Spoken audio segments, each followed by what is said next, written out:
Sons of the West, red, white and blue. We come out snarling, Bulldogs through and through. Bulldogs fight and Bulldogs roar. We give our very best.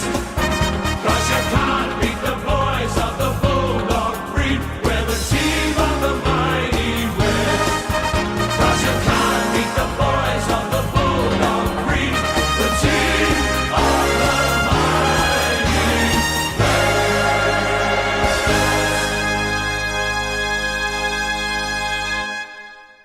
Hello Dogs fans, welcome to another massive episode of After the Dogs Roar for season 2016. Now this episode is for after round 13, our match against Geelong. I'll be giving you an overview of that game, my thoughts, what we need to work on to be better for the next game. So that's coming up, of course. The votes for the After the Dogs Roar Best and Fairest Award is also coming up from the game against Geelong. We did have some best players that came out of the game against Geelong, so I'll be giving you my votes in my opinion. The stats wrap-up is also coming up, the leading goal kickers, marks, disposals and also tackles. We've got an overview of our VFL match v Frankston in round 11. It was an absolute cracker, so I'm looking forward to overviewing that match and also giving you the latest on where we stand in the VFL table plus our next game. The Bevis burning question also coming up. We've got also coming up something a little different, the Caleb Daniel Rising Star comparison. I'll be comparing him to 3 other Rising Star chances in this episode, so looking forward to doing that. It's something a bit different, and of course we don't have a game this week, so a perfect opportunity to do that on this week's episode. And then to top off the show is the fan favourite segment. It is the 5 fan questions, the 5 best questions asked by you, the viewers, in the Western Bulldogs forum. So let's get straight into the show. On Saturday night we were back at our home ground of Etihad Stadium to take on the Geelong Cats in what was expected to be a top 4 blockbuster. Now the game started with Jack McRae kicking the first score of the game. It was a behind, but since then Geelong were getting repeated inside 50s. And, well, the first goal eventually came to the Geelong Cats through Daniel Menzel. And since then, they kicked the next 4 goals in this quarter to lead at quarter time 5-33. That was the total points for both sides. So you can see there that we did not kick a goal in the first quarter. This is only the second time that we haven't kicked a goal in the first quarter this year. You might remember back in round 3, the Hawthorn Football Club kept us goalless in the opening term. So this is only the second time that that's happened in a first quarter. Now, it's fair to say we were quite smashed in this first quarter. The standout stats from this quarter, 0 to 8 marks inside 50. We were getting it inside 50 at various points, but we weren't able to mark it. It was ridiculous. Now, another standout stat was the tackles, 10 to 18. We were losing the tackles.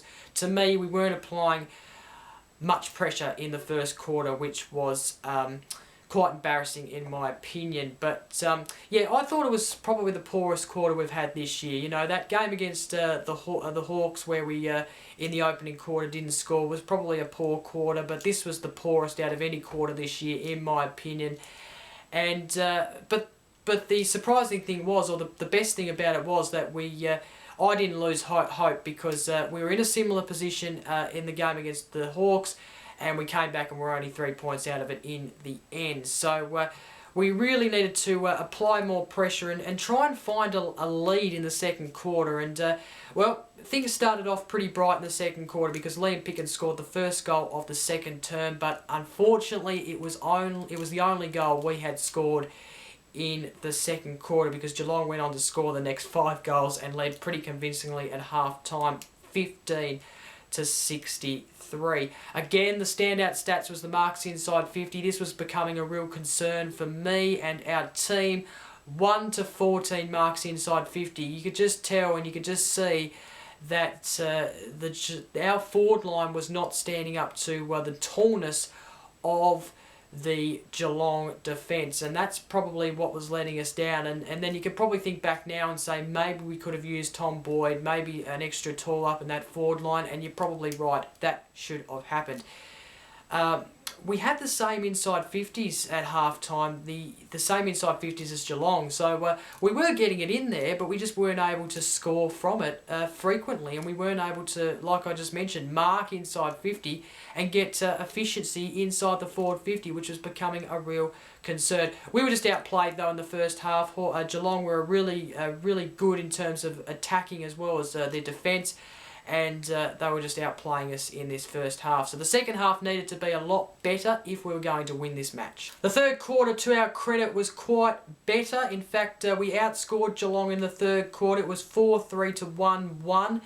So that was really good from our point of view. We actually led the inside 50s at three-quarter time and in this third quarter, which was good to see. But then again, we still weren't able to score enough to I guess get us closer to Geelong, but we were in the game at three-quarter time, which was quite pleasing, and we actually had a chance to win this. And also another point as well coming out of this third quarter was the chances. We had a few more chances to score, but just weren't taking them. So our kicking was not at the best, and our disposal efficiency wasn't quite there. But this was a better quarter in my opinion, and credit, because this could have easily been blown out at three-quarter time, but to our credit we came back in the third quarter and performed quite well in that third quarter. But the fourth quarter though wasn't quite convincing. In fact, they blew us away. They kicked 5 goals in the fourth, to us none, and I should note that this is the fourth time this season we have been kept goalless.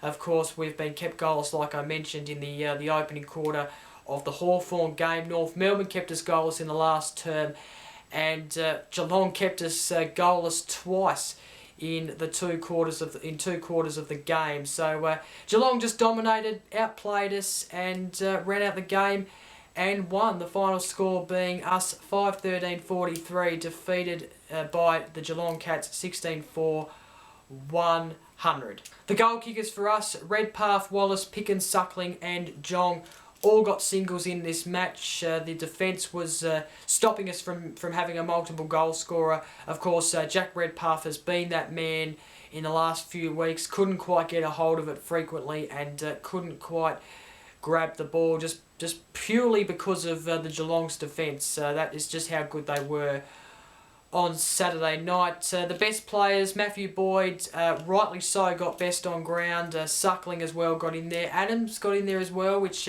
was quite nice. And then you got Daniel McRae, who also deserved best on ground recognition. They got in the best players for the Western Bulldogs as well. So the main talking points out of this loss, the simple fact is that we were just outplayed by a better side. Geelong are clearly the premiership favourite at the moment, and that is because of their defence, but also their forward line and the way they moved the ball. And they were moving it quite good, and they were moving it from their tallness of the defence right through to the forward line, being able to kick a goal pretty frequently. It also happened because we were leaving loose men in the defence, and they were able to get kicks way too often out the back, which was just showing how good Geelong were opening us up at times of the match.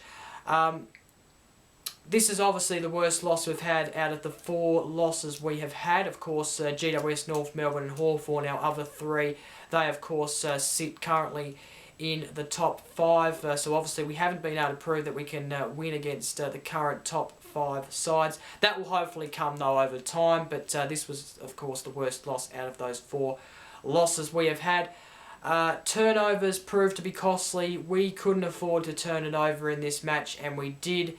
And it proved to be very, very costly, especially the ones that were closer to our defence. Like I've mentioned, every time we turned it over, they were able to kick it to loose men out the back, and this was purely because our defence was pushing up way too early, or pushing up and then turning it over, leaving a loose couple of Geelong players in our defensive 50. So turnovers were really costly.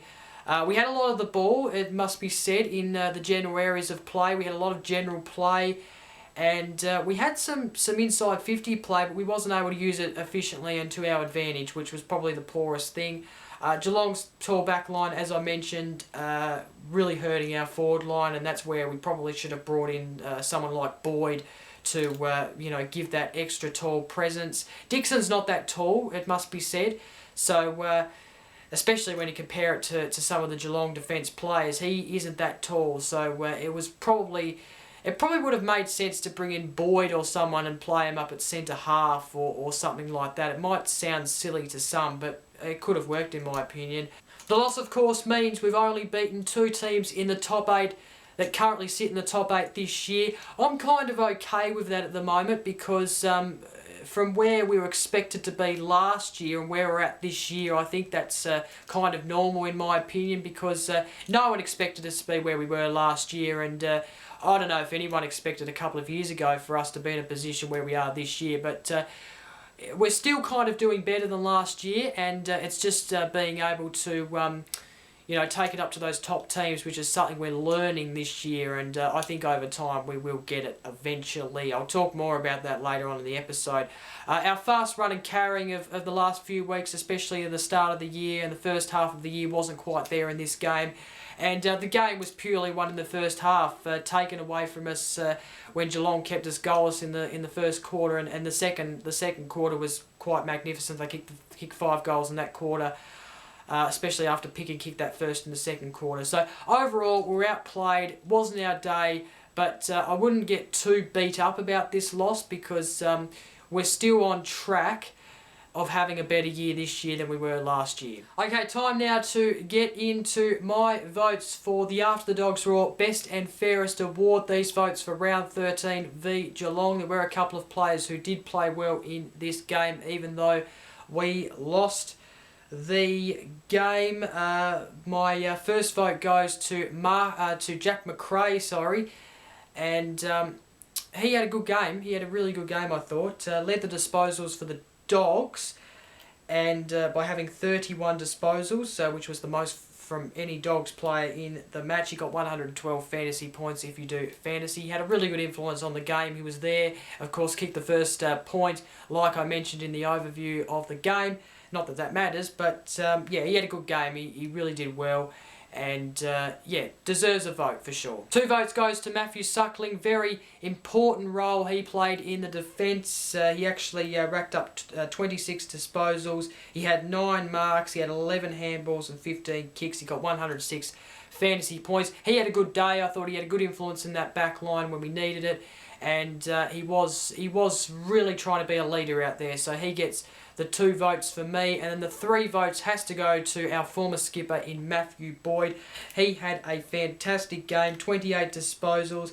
He had 9 marks, which was even to Matthew Suckling, but he did have 19 kicks and 9 handballs. He had a good game out there. He was also one of the leaders out there trying to make a really big influence, and he did have a big influence. Of course, we didn't win the match, but he was doing very well in that defence, like he always does. So Matthew Boyd deservedly gets the 3 votes for me. Time now for the stats wrap up after round 13. You know how this works, so I'll get straight into it and start with the leading goal kickers. Jake Stringer still leads the leading goal kickers on 26.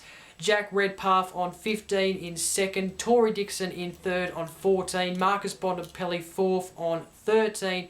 And then you have Tom Liberatore and Toby McLean both level on fifth with 11 goals. The leading disposals, Lockie Hunter, no surprise, he still leads the disposals on 398. Still had a relatively okay game against Geelong, but not the best he's done this year. I wouldn't say he got the 3 votes in this game for our best and fairest, but in terms of his game on the weekend, he had an okay game, but he still leads the disposals, 398. Jack McRae second on 363. Matthew Boyd third on 333. Fourth is Mitch Wallace on 311. And then finally, Marcus Bontempelli tops off the top 5 of the leading disposals on 310. We then have the leading marks. Matthew Boyd leads the marks as you'd expect on 90. Lockie Hunter the next best on 86. On 64 in third we have Shane Biggs, who was kind of quiet in the game against the Cats. Dale Morris, 62 marks in 4th. And then finally Marcus Adams on 61 marks in 5th. You then have the leading tackles. Tom Liberatore, no surprise, he leads the tackles on 72. Jack McRae on 67. Luke Dalhouse, 3rd on 66. Marcus Bontempelli in 4th on 50. And then finally Liam Picken on 48. And then finally the ladder. Unfortunately, we haven't been able to hold a top 4 spot after round 13, and we've actually slipped to 6th. There was some hope yesterday when Essendon were beating GWS that we would possibly hold a 5th spot, but we've just dropped down to 6 because GWS did get through against Essendon. But oh well, tough game against Sydney in a couple of weeks' time. Yeah, going to be interesting, but yeah, we're 6, and of course we're level on points with the Giants, and West Coast and Adelaide's not too far behind, but we just yeah, we have to keep winning, I guess, to try and lock in a top 4 spot, which I guess is the aim for this season. But a home elimination final, I wouldn't be angry with that. Okay, time now for an overview of our VFL match v Frankston. This was our Footscray Bulldogs taking on Frankston at Frankston Oval on Sunday. Of course, the day after our disappointing loss to the Cats. But anyway, didn't look too good in the opening stages of this game, especially at quarter time. 4-3 to 27.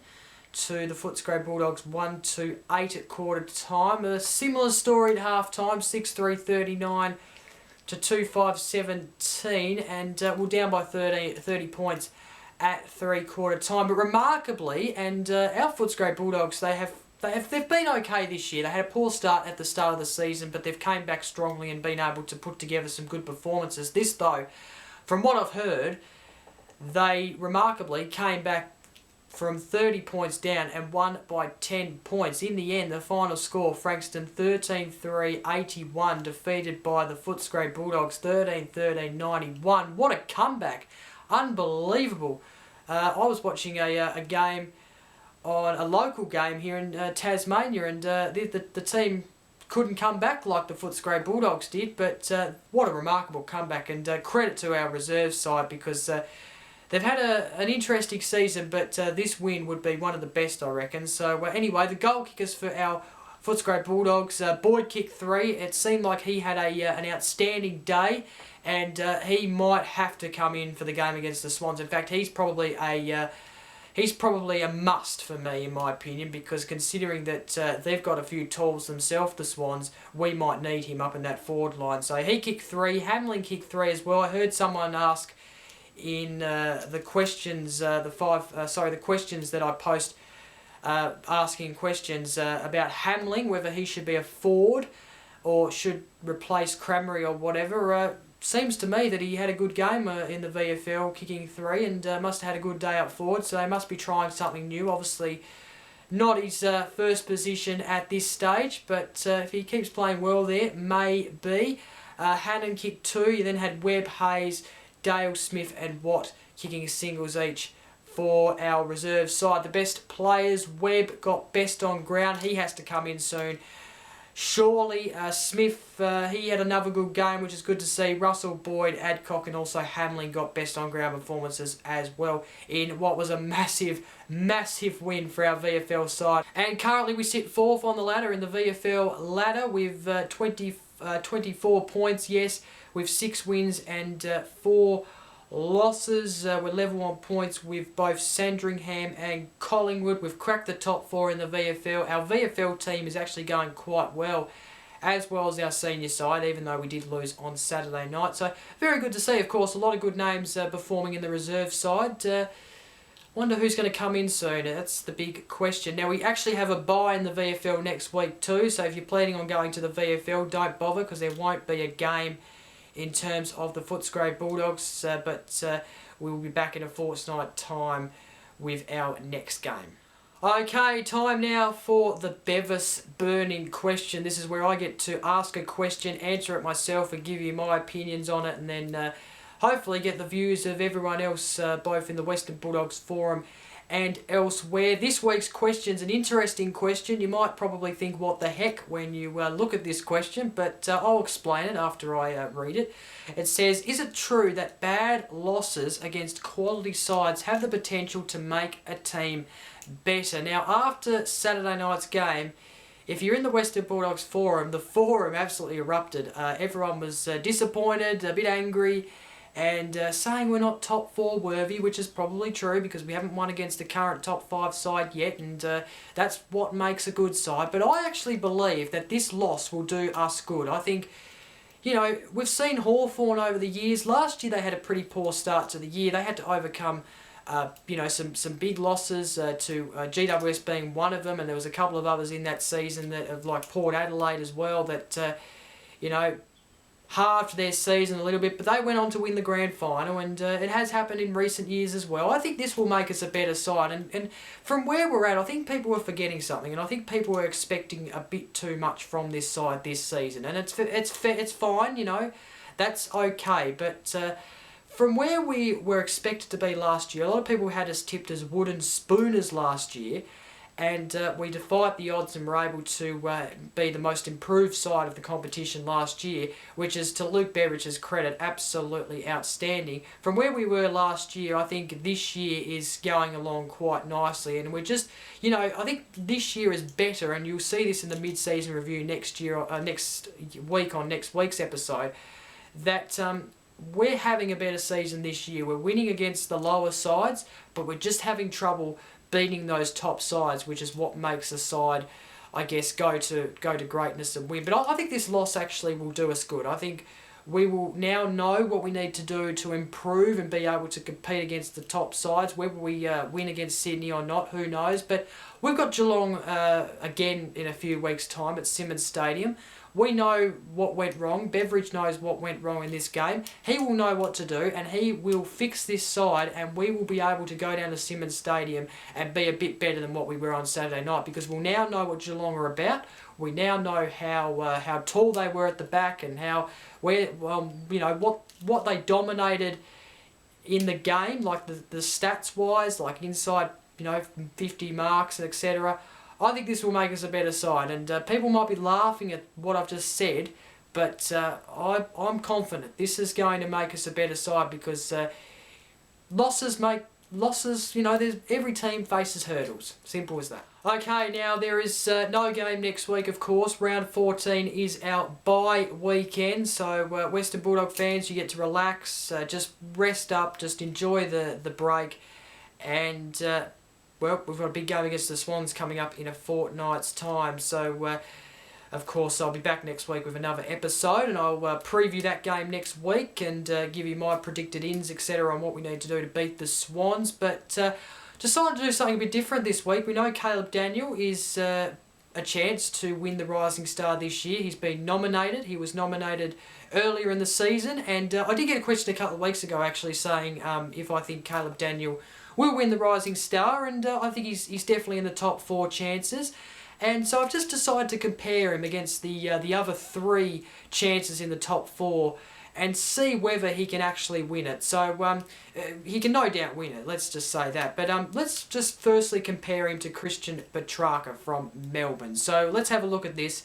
You can see there that the highlighted sections are the stats that he leads to his opposition, which is Christian Petrarca. Now, these are stats that I got last week, so these are from after round 12, so the round 13 add-ons have not been included, but you can see there he leads a lot of stats to Christian Petrarca, who plays in the same role as him as a small forward and medium. You can see there that he's leaded the marks, he leads the clangers, the tackles, everything you like out of a medium forward, and he's kicking, and his marks and his behind average are what is best. But Petrarca leads some key areas as well. The inside 50 is probably what is important from a medium forward, and he leads the average for goals. But I'd like to say he's actually ranked a bit better than Christian Petrarca on the AFL player ratings. I'd like to think that he's probably leading Christian Petrarca at this point in who's going to get the Rising Star. So that's the first player I've compared him to. Let's compare him now to Darcy Parish. Now this is where it gets a little bit difficult to compare him to. You can see there that Darcy Parish plays more of a midfield role than Caleb Daniels. You can see there the stats are a bit different, and the stats that he leads is a bit different to what he led Petrarca. You can see there that Parish leads the disposals, handballs and contestant possessions. His average is a bit better in the handball, disposal, marks and tackles area, but Daniels can score, and that's what you can see there in this average. And if you put him in the midfield, Daniels, I reckon he could probably score from a midfield position as well. We see him sometimes play in the midfield, but you can see there he leads key areas as a forward. So that could go either way, that one. I'm not really sure who wins that battle because of the different position. Now, Wittering is the one that everyone's talking about. You can see there that he is a key defender. So this is probably the most difficult out of anyone to compare him to, because you can see there Wittering has... he leads the ones that matter to him, matter to a defender, like the marks, the contestant marks. You'd like a key defender, contesting a mark inside the defence 50, the rebound 50s and the 1%ers he leads. But Daniels leads him in so many areas, like the kicks and the handballs and disposals. I actually think Daniels is a lot better player than Wittering. However, the position is what makes it harder. But you can see there, Daniels actually leads the player ratings and the ranking out of any of those three players, which is quite brilliant. So whether he's a chance to win the Rising Star, I think Darcy Parish might just be in his way. But I think in terms of Jacob Wittering and also Christian Petrarca, I'd probably rather Caleb Daniel, because he gets more of the ball, he gets more of possession and disposals, even though some of the stats suggest otherwise. And obviously Wittering's having a good year and he's probably the one to beat. But yeah, going to be very interesting. Give me your thoughts. Do you think Caleb Daniel will win the Rising Star this year? Let me know. Okay, time now for the fan favourite segment, the 5 fan questions. These are the best 5 questions asked by you, the Western Bulldogs forum. I'll start with Matty Lyons, of course, a very, very important and respectful member of the Western Bulldogs forum, of course, runs it, one of the admins. He asks, on a likely heavy ground at the SCG, should we play only one ruckman and bring in an extra runner? You could do, but I actually believe that you should actually bring in an extra tall up the forward line. Keep Campbell in. Keep, keep Roughhead and obviously keep... I'd say keep the 2 ruckmen, but bring an extra tall in and play... So likely to be Tom Boyd in my case. Bring him up forward, and obviously you've got 2 players up in that forward region that can mark, and then you've got a bit of extra tallness in that forward line, which is something we did lack against Geelong on Saturday night. So yeah, it's a 50-50. I wouldn't be mad if they brought in an extra runner, but I think they should have the 2 ruckmen. And also they should maybe push Roughhead down the defence at various times as well, because he was marking quite okay in that game against Geelong, especially early on. So maybe Roughhead, if you put him down defence at various times, then maybe he can provide some marking and some I guess spoils and those golden fist type plays. So I'm going to say no. I think we should just stick with the 2 ruckmen and bring Tom Boyd in as well, and try and work it that way if we can. Matt Button asks, can injuries continue to be used as an excuse for losing games? That's a 50-50 for me. Now, our list on Saturday, our injury list is not as extensive as what it was at the start of the year. We've gotten a few players back since then. The key players we're missing at the moment is obviously Murphy, Wood, and also Johannesson, and obviously Stevens as well is another one.